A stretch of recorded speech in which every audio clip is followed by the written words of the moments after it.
AP విద్యాశాఖ మంత్రి నారా లోకేష్ బాపట్ల జిల్లా ఇంకొల్లో సైనిక స్కూల్ను ప్రారంభించారు. ఇంకొల్లో దగ్గుపాటి వెంకటేశ్వరరావు సారథ్యంలో ఇంకొల్లో సైనిక స్కూల్ ఏర్పాటు కావడం ఆనందంగా ఉందని అన్నారు. దేశమంతా ఏపీ వైపు చూసేలా విద్యా వ్యవస్థలో మార్పులను తీసుకొచ్చామని నారా లోకేష్ చెప్పారు.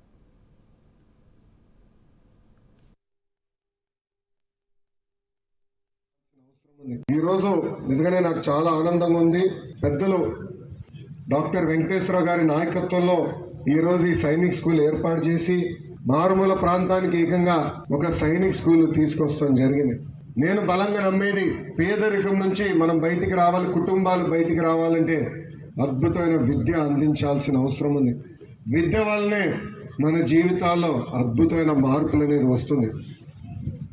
ఆనాడు ఒక విజనరీ వ్యక్తి దగ్గుపాటి చెంచురామయ్య గారు, అంటే దగ్గుపాటి వెంకటేశ్వరరావు గారి తండ్రి, విద్య శక్తి ఏంటో తెలుసుకుని 1980లోనే ఒక అద్భుతమైన విద్యా సంస్థలు ఏర్పాటు చేశారు.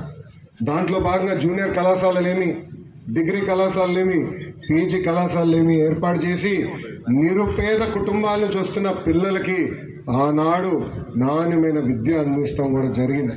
ఈరోజు ఆయన చరిత్ర ముందలు తీసుకెళ్ళడానికి మా పెద్దనాన్న గారు, పెద్దమ్మ గారు, నాకు తమ్ముడు సమానమైన హితేష్, ఇక్కడ చెల్లి నివేగోడు ఉంది, నివేదిత స్కూల్స్ పేరుతో అద్భుతమైన పాఠశాలలు కూడా ఈ కుటుంబం ఏర్పాటు చేస్తాం జరిగింది. ఈరోజు నిజంగానే నాకు చాలా ఆనందంగా ఉంది. పెద్దలు డాక్టర్ వెంకటేశ్వరరావు గారి నాయకత్వంలో ఈరోజు ఈ సైనిక్ స్కూల్ ఏర్పాటు చేసి